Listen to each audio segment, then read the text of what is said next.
Wulan, seorang wanita sederhana yang kini bekerja sebagai penjaga toko dan merawat ibunya yang sakit, menerima undangan reuni SMA di sebuah restoran mewah. Awalnya ia ragu karena rasa minder dan bayangan tentang teman lamanya yang kini terlihat sukses di media sosial. Namun perjalanan menuju reuni membuat Wulan merenungi masa lalunya yang kelam dari diejek sebagai anak miskin, ditinggal ayahnya, hingga berjuang seorang diri di masa sulit.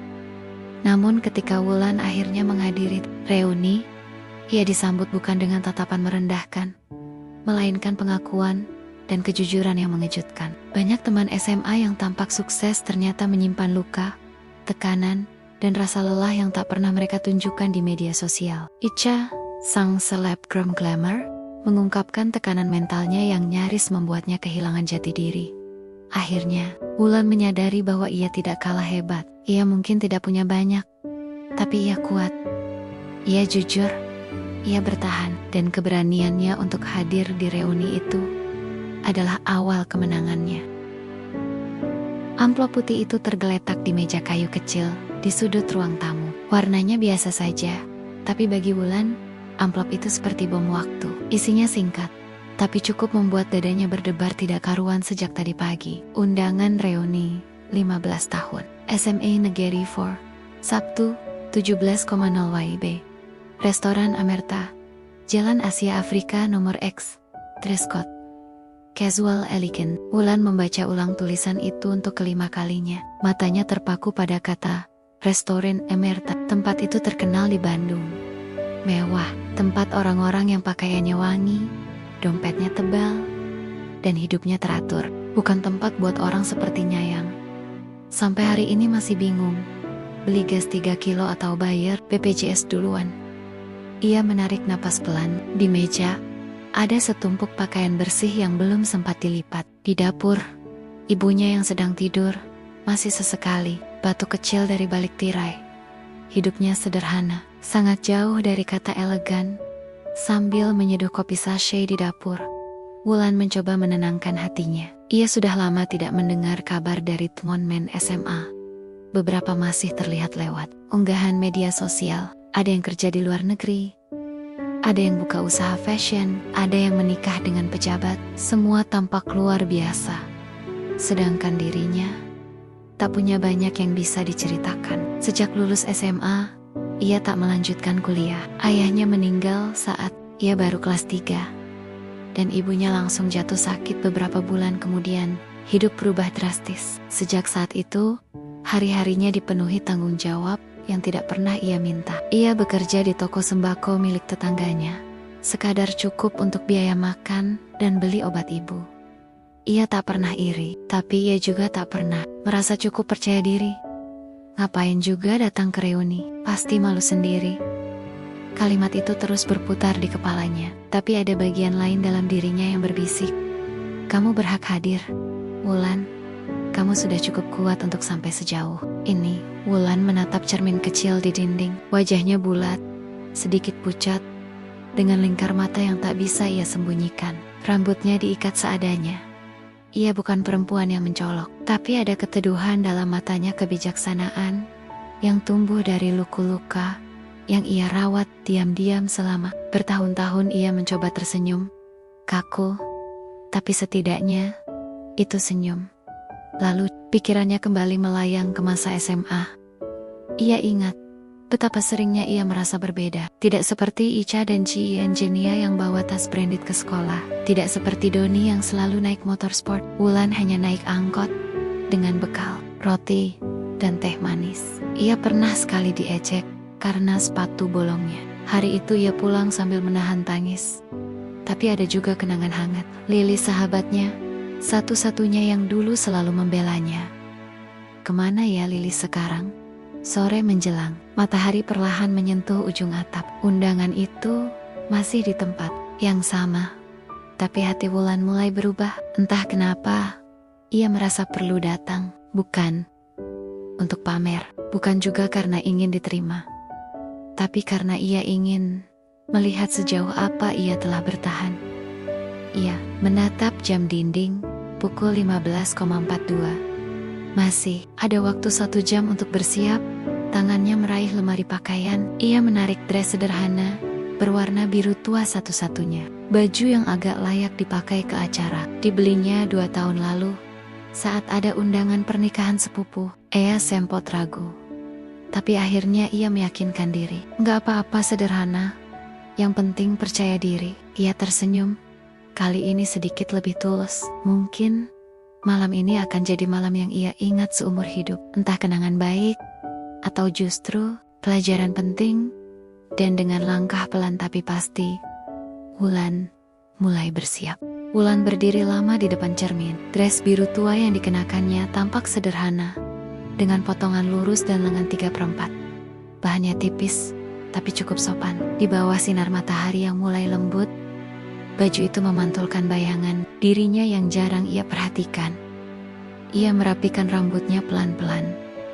Tak ada alat catok, tak ada hairspray, hanya sisir plastik dan jepit rambut hitam. Wajahnya ia poles sedikit dengan bedak tipis dan lipstik sisa hadiah lebaran 2 tahun lalu. Ia tahu ini bukan tampilan yang akan mencuri perhatian di restoran semewah Amerta. Tapi inilah dirinya apa adanya. Mau kelihatan keren di hadapan orang lain, tapi kenyataannya masih tinggal di rumah petakan. Udah gitu belum nikah. Kerja juga cuma jaga toko. Pikiran-pikiran seperti itu berdatangan tanpa diundang, seperti nyamuk kecil tapi mengganggu. Ia mencoba menepisnya dengan mengingat kembali satu hal penting. Aku datang bukan buat pamer, tapi buat berdamai sama diri sendiri. Ia memandang dalam ke cermin, melihat wajah yang mencerminkan banyak hal lelah, luka, kesabaran, dan sedikit keberanian yang kini mulai tumbuh. Ada bulir kecil di sudut mata, bukan sedih, bukan juga bahagia. Lebih seperti lega. Setelah selesai berpakaian, Wulan duduk di tepi ranjang dan membuka aplikasi Instagram. Ia mengetik nama beberapa teman lamanya. Ada Doni, dulu idola sekolah, sekarang tampak jadi motivator. Di bionya tertulis entrepreneur, author, father of two. Ia memajang foto dengan jas hitam, berdiri di depan panggung besar. Wulan menatapnya lama. Lalu ia cari nama Rani, teman sekelas yang dulu pintar dan populer. Feed-nya penuh dengan foto-foto liburan ke Bali, naik yacht, dan dinner di rooftop. Semua terlihat glamor. Wulan sempat berpikir, apa mereka masih ingat aku ya? Tapi kemudian, ia sadar, di balik semua itu, tak ada yang tahu seperti apa hidup mereka sebenarnya. Semua terlihat indah, tapi bisa saja hanya lapisan luar, kayak bungkus permen, pikir Wulan. Kinclong di luar, tapi isinya bisa pahit, bisa manis. Gak ada yang tahu. Sebelum nyicipin, jam menunjukkan jam 16:10. Wulan berdiri, mengambil tas kecil yang ia pinjam dari tetangganya. Bu Ida, tas itu cukup bagus, hitam polos, dan masih terlihat baru. Bu Ida bahkan sempat membujuknya sambil bilang, nekat aja, Lan, kadang kepercayaan diri itu gak datang karena kita pantas, tapi karena kita berani duluan. Wulan tersenyum mengingat ucapan itu. Mungkin Bu Ida benar, mungkin ia memang tak merasa, tapi kalau ia terus menunggu waktu yang pantas, bisa-bisa ia tidak akan pernah hadir dalam momen penting hidupnya. Di luar, langit Bandung mulai berubah warna. Jingga lembut menyelimuti langit barat. Angin sore bertiup pelan, membawa aroma pepohonan dan asap kendaraan. Wulan memesan ojek online. Supirnya bernama Pak Denny, foto profilnya memakai topi dan tersenyum lebar. Lokasi tujuan, restoran Amerta, Jalan Asia Afrika. Perutnya terasa dingin, seperti ada es batu yang ditaruh di dalamnya. Tapi ia menekan tombol pesan. Sekarang juga, tak ada lagi waktu untuk mundur. Sambil menunggu ojek datang, ia sempat menoleh ke arah ibunya, yang masih tidur di dalam kamar. Ia berjalan pelan, duduk di sisi ranjang, dan mencium dahi wanita yang telah menjadi satu-satunya alasan ia bertahan sejauh ini. Mak, Wulan pergi sebentar ya, doain aja semoga Wulan kuat ketemu orang-orang itu. Ibunya tidak bangun, tapi nafasnya tenang, dan itu cukup bagi Wulan untuk merasa tenang juga. Bunyi klakson motor dari depan rumah membuatnya tersadar. Wulan ya, suara dari luar memanggil. Ia keluar, mengunci pintu rumah pelan-pelan, dan naik ke motor dengan hati yang masih bergolak. Tapi di balik semua kegelisahan itu, ada perasaan hangat yang baru pertama kali ia rasakan dalam waktu lama. Harapan. Dan itu cukup untuk membuat langkah kecilnya hari ini jadi langkah paling berani yang pernah ia ambil. Motor Pak Denny melaju pelan menyusuri jalanan sore Bandung yang mulai ramai. Langit oranye keemasan menyinari kota, memberi suasana tenang, tapi juga sedikit melankolis. Wulan duduk di belakang, diam dan membisu. Hanya sesekali membetulkan posisi. Di kepalanya, pikiran berlarian tanpa henti. Setiap lampu merah yang mereka lewati seperti membuka lembaran ingatan lama. Di perempatan Buah Batu, ia pernah berdiri sambil menangis, diam-diam, karena lupa bawa uang saku. Di depan gerbang SMA 4, yang mereka lewati beberapa menit lalu, ia pernah berdiri lama menunggu hujan reda, karena tak punya ongkos pulang. Hidup, aku dari dulu tuh kayak naik angkot tua, pikirnya. Berderit, pelan, dan kadang mogok. Tapi ia tetap jalan. Motor berhenti di sebuah lampu merah. Pak Denny melirik lewat kaca spion. Mau ke acara apa teh? Tanyanya ramah. Wulan tersenyum tipis. Reuni sekolah pak. Wah, reunian. Pasti seru ya. Ketemu teman-teman lama. Wulan hanya mengangguk. Ia tidak tahu harus menjawab apa. Yang ia rasakan justru seperti hendak menghadiri ujian. Ujian tentang harga diri. Ujian tentang penerimaan diri. Ia kembali mengingat masa SMA. Ia bukan siapa-siapa waktu itu. Tidak cantik, tidak pintar, tidak kaya. Ia cuma anak perempuan yang sering datang ke sekolah dengan bekal seadanya. Seragam yang warnanya sudah pudar dan sepatu yang dijahit ulang tapi ia rajin. Ia sopan, ia tidak banyak bicara, tapi selalu mendengarkan. Dan ia punya Lilis, teman satu-satunya yang membuat hidup di sekolah jadi lebih ringan. Lilis adalah gadis ceria. Walau sama-sama dari keluarga sederhana, Lilis selalu punya cara membuat Wulan tertawa. Entah lewat surat-surat kecil yang diselipkan di buku pelajaran, atau nyanyian aneh saat istirahat. Tapi sejak lulus, mereka terpisah. Tak ada nomor telepon, tak ada kabar. Media sosial Lilis pun tak pernah ditemukan. Seolah hilang ditelan waktu. Kalau Lilis datang nanti, aku pasti seneng banget, bisik Wulan dalam hati. Motor terus melaju melewati jalan Asia Afrika. Bangunan-bangunan tua dengan lampu-lampu kekuningan mulai menyala. Kota ini indah saat senja, tapi Wulan merasa kecil. Di antara gemerlapnya, restoran Amerta sudah tampak di ujung jalan. Dari kejauhan, lampu gantung besar di pintu masuk tampak bersinar mewah. Beberapa mobil hitam parkir berjajar di depannya. Wulan bisa melihat wanita-wanita dengan dress cantik dan pria-pria memakai jas tipis turun dari mobil dengan gaya percaya diri. Tiba-tiba perutnya seperti diikat simpul, tangannya dingin. Keringat mulai muncul di telapak tangan. Teh, udah sampai, kata Pak Denny sambil menoleh. Oh, iya pak, makasih ya. Wulan turun perlahan, ia membayar, mengucapkan terima kasih, lalu berdiri mematung di trotoar. Matanya terpaku ke pintu masuk restoran. Dalam bayangannya, ia membayangkan suara tawa Ica yang khas. Ia bisa mendengar Doni bercerita tentang bisnis. Ia membayangkan Rani memamerkan cincin kawinnya yang besar. Semua terlihat rapi dan berkilau. Dan ia berdiri di sana dengan dress biru tua yang sudah agak lusuh, tas pinjaman, dan wajah yang belum sepenuhnya percaya diri. Satu langkah, dua langkah, ia mulai mendekati pintu. Tapi jantungnya makin kencang.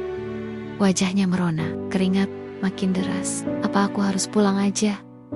Pikirnya, bilang aja ibuku sakit. Namun sebelum ia sempat berbalik, seseorang menepuk bahunya pelan.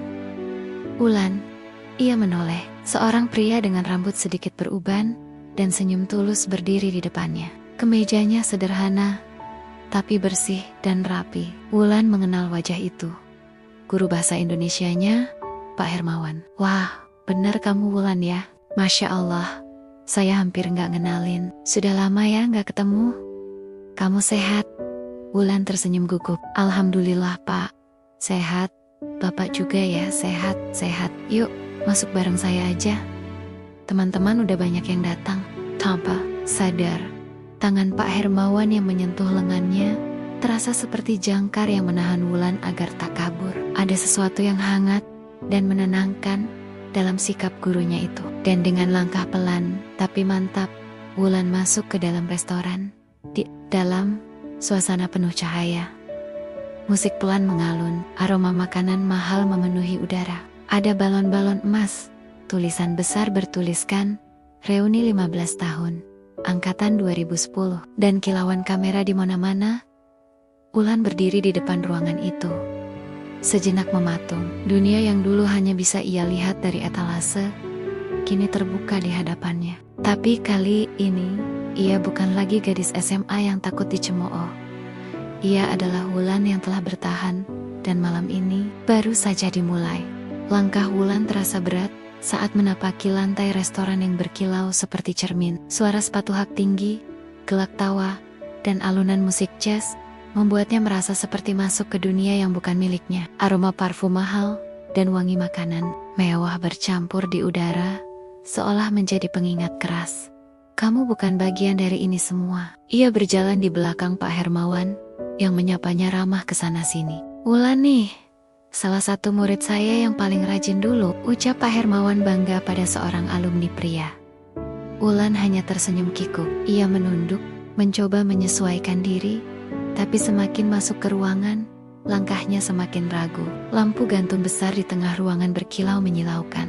Orang-orang berdiri dalam grup kecil, memegang gelas minuman, tertawa, saling peluk, dan tampak bahagia. Itu bukan Wulan ya? Yang dulu diem banget di kelas belakang.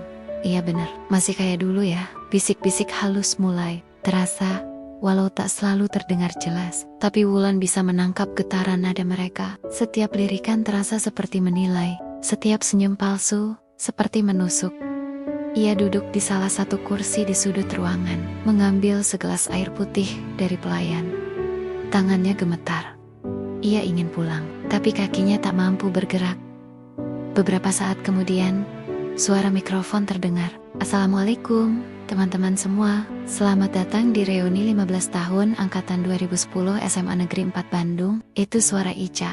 Masih sama seperti dulu, lantang, percaya diri, dan memukau. Wulan menoleh. Ica berdiri di atas panggung mini, memakai gaun merah marun, rambutnya disanggul elegan, wajahnya bersinar terang karena sorot lampu dan mungkin juga kehidupan yang tampak sempurna. Alhamdulillah ya, kita semua masih diberi kesempatan untuk kita. Banyak di antara kita yang udah sukses di berbagai bidang. Ada yang jadi dokter, pengusaha, seniman, bahkan ada yang kerja di luar negeri. Tepuk tangan membahana. Wulan menelan ludah, rasanya seperti ditampar realitas. Ia mulai menyesali keputusannya datang. Dan kita juga harus berterima kasih untuk semua guru-guru yang hadir, terutama Pak Hermawan yang selalu sabar menghadapi kita semua dulu. Tepuk tangan lagi oh ya. Ada juga teman-teman yang dulu pemalu, sekarang makin glowing contohnya Wulan nih. Semua mata menoleh. Wulan terpaku. Nama itu disebut dengan nada bercanda, seperti hiburan di tengah pidato.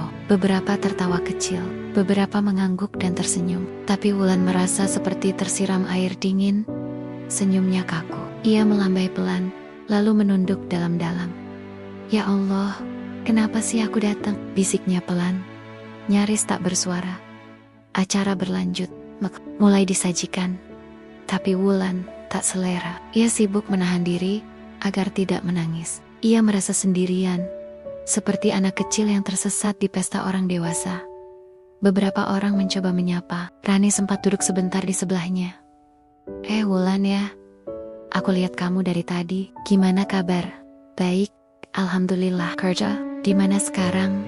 Pertanyaan itu selalu muncul dan selalu menjadi pertanyaan yang paling membuat Wulan ingin menghilang. Tapi ia menjawab, tetap dengan senyum tipis. Masih bantu-bantu di toko kelontong, Ron. Rani hanya mengangguk. Lalu, buru-buru berdiri setelah menerima telepon. Wulan kembali sendiri. Ia menoleh ke sekeliling. Teman-teman lamanya bersenda gurau, membandingkan pencapaian, bercerita tentang liburan ke luar negeri, pekerjaan bergengsi, dan anak-anak mereka yang sekolah di tempat elit. Dunia yang sangat jauh dari dirinya. Apa aku satu-satunya yang masih begini-begini aja? Pertanyaan itu menyelinap masuk, menyelinap seperti hantu dari masa lalu. Ia mencoba mengusirnya, tapi malam itu Rasa rendah diri kembali menghantamnya habis-habisan. Wulan akhirnya berdiri.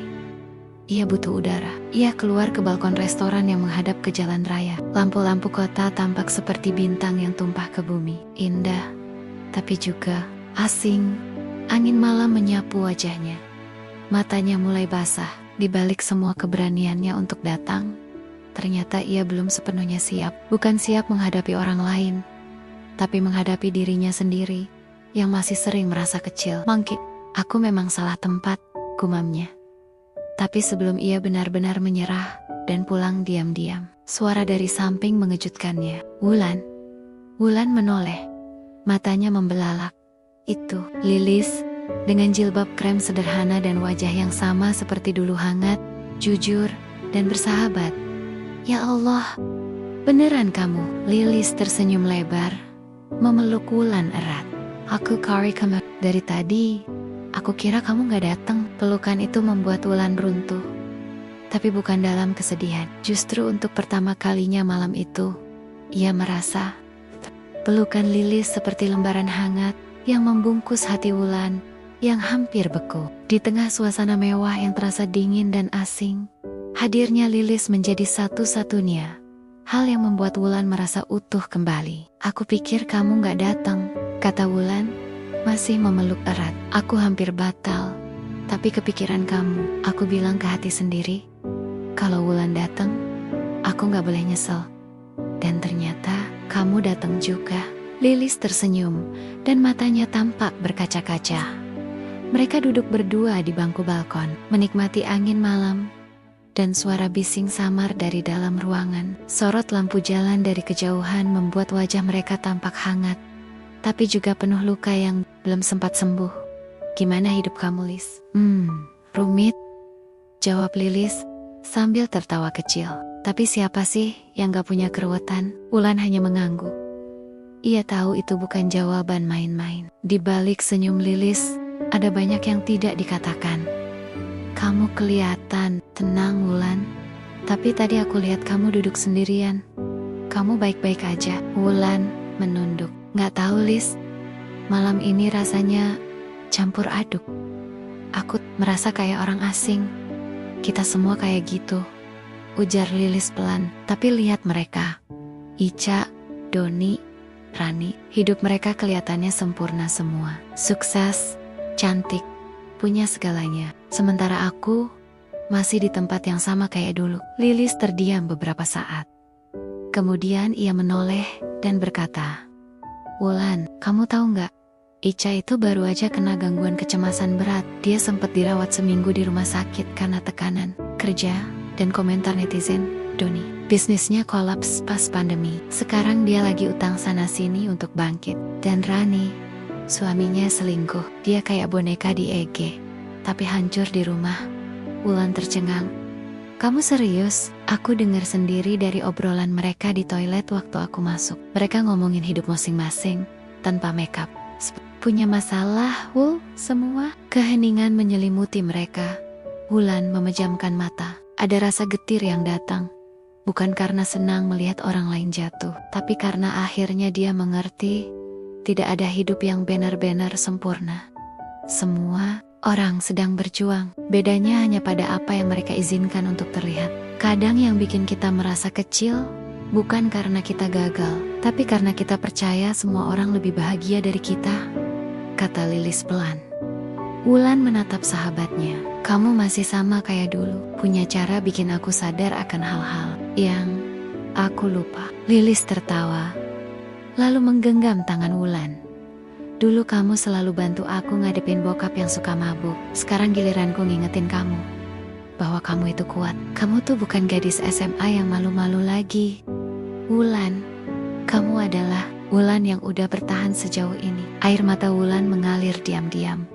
Tapi kali ini bukan karena malu, bukan karena sakit, tapi karena akhirnya ia bisa menerima satu hal penting, dirinya sendiri. Beberapa menit kemudian, mereka memutuskan masuk kembali ke ruangan. Tapi kali ini, langkah Wulan lebih tenang. Ia tidak peduli lagi siapa memakai gaun apa, siapa datang dengan mobil apa, atau siapa bekerja di mana.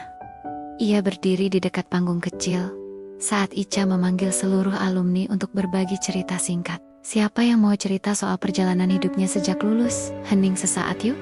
Wulan, tadi aku udah sebut kamu loh. Ica menyeringai ramah. Wulan berdiri, kakinya gemetar, tapi hatinya mantap. Ia maju perlahan ke depan mikrofon. Semua mata menatapnya. Tapi kali ini, ia tidak takut. Assalamualaikum semuanya. Aku Wulan. Mungkin gak banyak dari kalian yang ingat aku. Aku bukan yang populer, bukan juga yang berprestasi. Tapi hari ini aku mau cerita sedikit. Semua diam, hanya suara alat makan yang pelan dan detik jam dinding. Hidup aku gak mulus. Lulus sekolah, aku langsung kerja bantu orang tua. Gak sempat kuliah. Hidup kami sederhana banget. Aku sempat minder kalau lihat pencapaian kalian semua. Tapi hari ini, aku belajar sesuatu. Ternyata, sukses bukan cuma soal gelar, mobil, atau penampilan. Tapi tentang bisa bertahan, tentang tetap jujur sama diri sendiri, dan tidak menyerah. Aku mungkin belum jadi siapa-siapa, tapi aku bangga dengan diriku hari ini. Dan aku berharap kalian semua juga begitu. Karena di balik senyum masing-masing dari kita, pasti ada perjuangan yang gak semua orang tahu. Hening. Kemudian, tepuk tangan menggema di seluruh ruangan. Beberapa berdiri. Ica terlihat menahan air mata. Rani ikut bertepuk tangan sambil tersenyum haru. Wulan menatap Lilis dari panggung. Lilis mengangguk pelan, memberi isyarat. Kamu berhasil. Malam itu, bukan hanya Wulan yang berubah, tapi juga cara teman Temonia memandang satu sama lain. Reuni yang awalnya penuh pencitraan, berubah menjadi ruang untuk saling menguatkan. Dan di balik pintu restoran mewah itu, ada satu hati yang akhirnya pulang dalam damai. Suasana di dalam restoran berubah sejak Wulan berbicara di atas panggung. Denting gelas berkurang, obrolan kosong perlahan berganti dengan percakapan bermakna. Ada yang diam termenung, ada pula yang saling tatap dengan wajah yang berbeda, lebih jujur, lebih tulus. Wulan duduk kembali di samping Lilis. Tangannya masih gemetar, tapi hatinya terasa lega. Ia tidak menyangka sebuah kalimat sederhana bisa mengubah atmosfer satu ruangan. Kamu bikin semua orang mikir malam ini. Wul, bisik Lilis sambil tersenyum. Beberapa alumni mulai mendekat. Wulan, makasih ya, kamu keren banget, ucap Rani. Kali ini tanpa nada sombong atau basa-basi. Aku baru sadar, aku terlalu sibuk nunjukin kebahagiaan, sampai lupa ngurus kebahagiaan beneran, tambahnya. Wulan tersenyum. Rani yang selama ini selalu jadi ikon sempurna di medsos tiba-tiba tampak seperti gadis SMA yang dulu menangis gara-gara nilai matematika. Lalu, Ica mendekat. Di luar dagan, wajahnya terlihat lelah. Wulan, bisa ngobrol sebentar di luar? Pintanya pelan. Wulan menoleh ke Lilis yang mengangguk memberi isyarat, pergi saja. Mereka berdua berjalan keluar, berdiri di dekat taman kecil di samping restoran. Lampu taman redup, daun-daun bergoyang pelan ditiup angin. Ica bersandar di tiang lampu. Tadi kamu bilang kamu bangga dengan dirimu sendiri. Iya, jawab Wulan pelan. Aku iri. Wulan mengerutkan dahi. Aku berdiri di panggung itu, tertawa, bicara lantang, dikelilingi pujian. Tapi tiap malam, aku harus minum obat tidur, supaya bisa istirahat. Hidup aku, palsu, Wulan. Semua pencapaian yang aku pamerin itu cuma topeng. Aku capek banget. Ica mulai menangis. Tak ada makeup mahal yang bisa menutupi air mata kelelahan itu. Ia terisak seperti anak kecil. Dulu aku pikir, kalau aku terkenal, punya banyak uang, semua orang bakal sayang. Tapi makin aku naik, makin aku kesepian. Wulan mendekat, menggenggam tangan Ica. Ca, kamu gak sendirian, tapi kamu juga gak harus sempurna. Gak ada yang nuntut kamu jadi ikon bahagia terus. Aku bahkan lupa rasanya jadi Ica yang dulu, yang suka duduk di kantin sambil godain Pak Hermawan. Katanya tertawa lirih, matanya masih basah. Ica yang dulu ada di sini kok.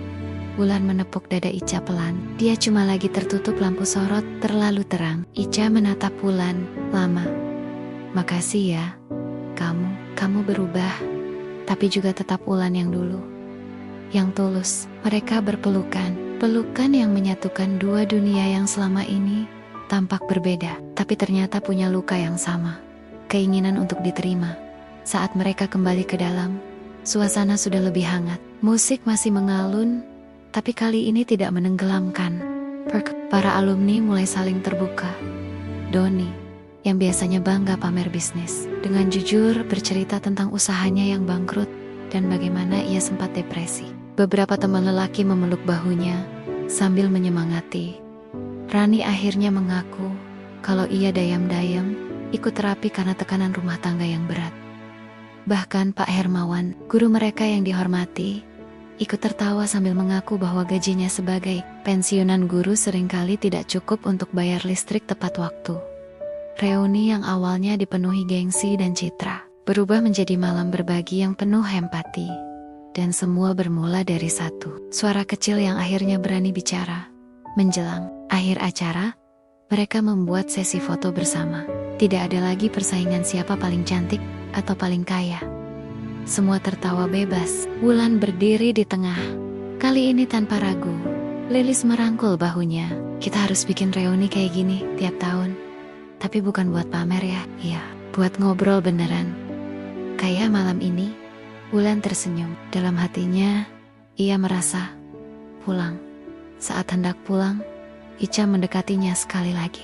Aku udah minta manajerku buatin video tentang kamu malam ini. Ceritamu bagus buat banyak orang. Hah, aku bukan siapa-siapa, Ca. Justru itu, kamu manusia, dan dunia butuh lebih banyak manusia kayak kamu. Wulan hanya bisa menggeleng, kecil, tersenyum malu. Tapi diam-diam kata-kata itu mengendap dalam hatinya.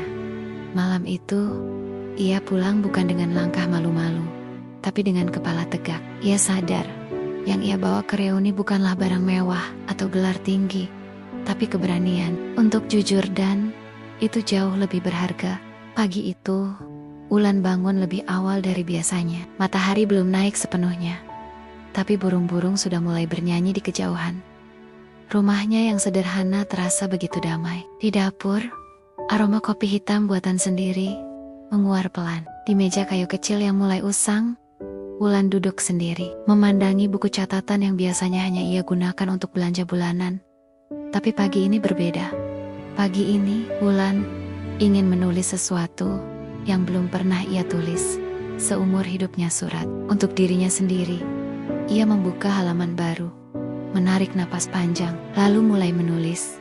Untuk Wulan yang dulu aku anggap lemah, aku minta maaf. Selama ini, aku selalu menyalahkanmu. Aku bilang kamu kurang hebat, kurang cantik, kurang pintar, kurang apa saja. Aku lupa bahwa kamu sudah berjuang sejauh ini. Bahwa kamu yang tetap berdiri meski banyak kali ingin menyerah. Ingat waktu kita kerja di toko kelontong sepulang sekolah? Atau waktu kita nolak ajakan pesta karena uang saku gak cukup? Semua itu bukan hal kecil, itu keberanian. Kamu bukan gadis populer, bukan juga lulusan kampus ternama, tapi kamu punya hati yang gak berhenti percaya. Kemarin malam, kamu berdiri di tengah orang-orang yang dulu sering bikin kamu merasa gak cukup. Tapi kamu memilih bicara.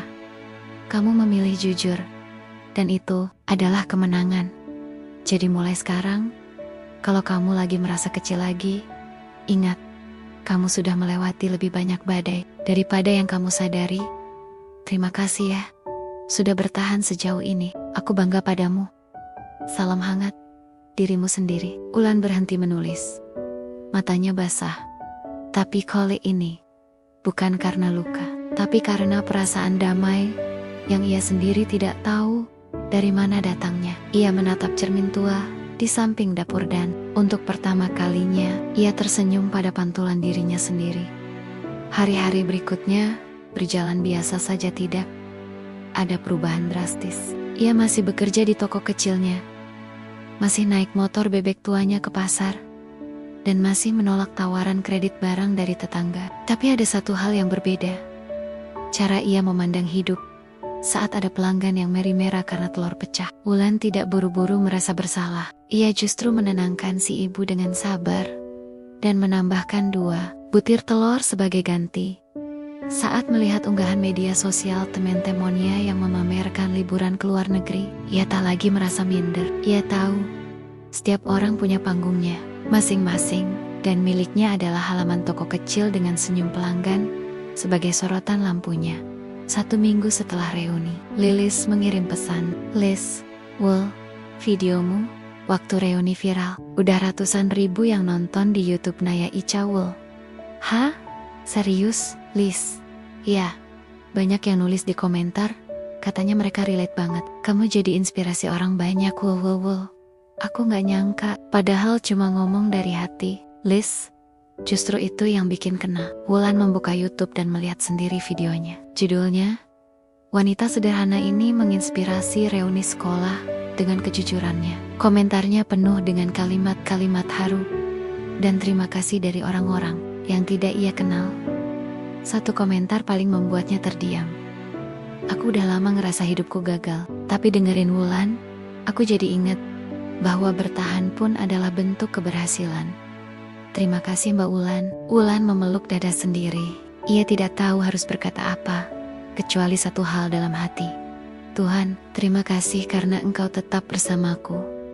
Bahkan saat aku merasa aku bukan siapa-siapa." Sore itu, Wulan mengambil surat yang ia tulis dan memasukkannya ke dalam amplop. Ia menuliskan di luar amplop, "Untuk dibaca ulang saat lupa siapa dirimu." Kemudian ia menyimpannya di bawah bantal karena ia tahu akan ada hari-hari lain di mana ia kembali meragukan diri. Tapi kini, ia punya sesuatu untuk membantunya kembali kuat, sebuah pengingat bahwa menjadi diri sendiri adalah hal paling berani yang bisa dilakukan siapapun. 3 bulan telah berlalu sejak reuni itu. 3 bulan yang tak seperti biasanya dalam hidup Wulan. Bukan karena ia tiba-tiba jadi selebriti, bukan karena rumahnya dipenuhi karangan bunga atau tawaran wawancara, tapi karena setiap harinya kini diisi dengan hal yang jauh lebih berarti, keyakinan bahwa ia cukup sebagaimana dirinya sekarang. Pagi itu, Wulan kembali sibuk di toko kecilnya. Di luar, matahari bersinar hangat. Anak-anak tetangga yang berangkat sekolah mampir untuk membeli permen. Ibu-ibu mampir beli sabun dan beras. Wulan melayani mereka semua sambil tersenyum. "Bu Wulan sekarang sering masuk YouTube ya?" celetuk anak kecil yang sambil nyemil permen karet. "Hehe, cuma sekali nak, bukan artis juga," jawabnya terkekeh. Tapi ternyata cerita Wulan menyentuh lebih banyak hati daripada yang ia sangka. Seorang guru dari sekolah menengah di kota sebelah datang khusus untuk mengundangnya jadi pembicara di acara motivasi siswa. "Kami ingin anak-anak tahu bahwa sukses itu bukan cuma soal gelar atau kekayaan, tapi soal keberanian menerima diri dan terus melangkah." "Tapi saya cuma jualan di toko, Pak," jawab Wulan ragu. "Dan itu justru alasan kenapa kami memilih Ibu." Wulan akhirnya menerima. Hari itu, ia berdiri di depan puluhan siswa SMA. Tangannya gemetar, tapi hatinya mantap. Ia tidak berusaha jadi sosok sempurna. Ia hanya menceritakan hidupnya tentang rasa malu, perjuangan, ketulusan, dan keberanian untuk bangga pada diri sendiri. Dan ketika ia selesai, seluruh ruangan berdiri memberi tepuk tangan. Wulan nyaris tak percaya. Iya, wanita sederhana dari gang kecil kini menjadi inspirasi bagi generasi muda. Sementara itu, hubungan pertemanan hasil reuni perlahan tumbuh lebih dalam. Grup WhatsApp alumni yang dulu sepi dan cuma dipakai buat undangan, kondangan, kini hidup dengan percakapan hangat, saling sapa, saling tanya kabar, bahkan saling bantu. Ica dan Wulan jadi lebih dekat, bukan dalam arti dunia hiburan dan dunia pasar bertemu, tapi dalam arti dua wanita yang akhirnya saling mendengar tanpa topeng. "Wul, aku lagi pikir buat bikin komunitas Jujur Aja Club, tempat orang bisa cerita tanpa dihakimi." "Lucu, tapi jangan pakai kata club, kayak geng sepeda motor," kata Wulan tertawa. "Ya udah, peluk diri sendiri komunitas. Nah, itu baru keren." Obrolan-obrolan mereka tak lagi soal siapa paling hebat, tapi soal siapa yang mau dengerin paling dalam.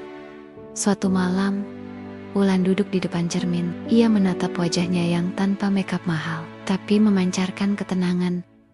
Ia membuka amplop di bawah bantal, membaca surat yang dulu ia tulis. untuk dibaca ulang saat lupa siapa dirimu. Kali ini, ia membacanya tanpa air mata, tapi dengan senyum lebar, karena ia tahu, ia tak akan pernah benar-benar lupa lagi. Keesokan harinya, Wulan menerima surat undangan reuni mini. Tempatnya bukan restoran mewah, tapi di rumah sederhana milik salah satu alumni. Konsepnya, bawa makanan sendiri, duduk lesehan, dan ngobrol sejujurnya. Wulan tertawa membaca undangannya. Ia mengambil ponsel dan mengirim satu pesan singkat di grup. Boleh ya, aku bawa keripik, singkong homemade garingnya asli, kayak hidup kita. Grup pun meledak oleh tawa dan stiker-stiker absurd. Tapi satu hal pasti, reuni kali ini bukan lagi tentang siapa terlihat paling sukses, tapi siapa yang paling bisa jadi dirinya sendiri. Dan Wulan tahu, akhirnya ia telah sampai di titik di mana ia benar-benar bebas. Cerita ini bukan tentang menang atau kalah, bukan tentang panggung atau sorotan, tapi tentang keberanian seseorang melihat dirinya sendiri di cermin dan berkata, "Aku cukup, aku pantas dicintai, bahkan oleh diriku sendiri." Semoga langkah kecil Wulan bisa jadi inspirasi bagi siapapun yang pernah merasa tak pantas, tak mampu, atau tak layak. Karena sesungguhnya, setiap langkah sederhana yang kita ambil untuk menerima diri sendiri adalah langkah yang luar biasa besar.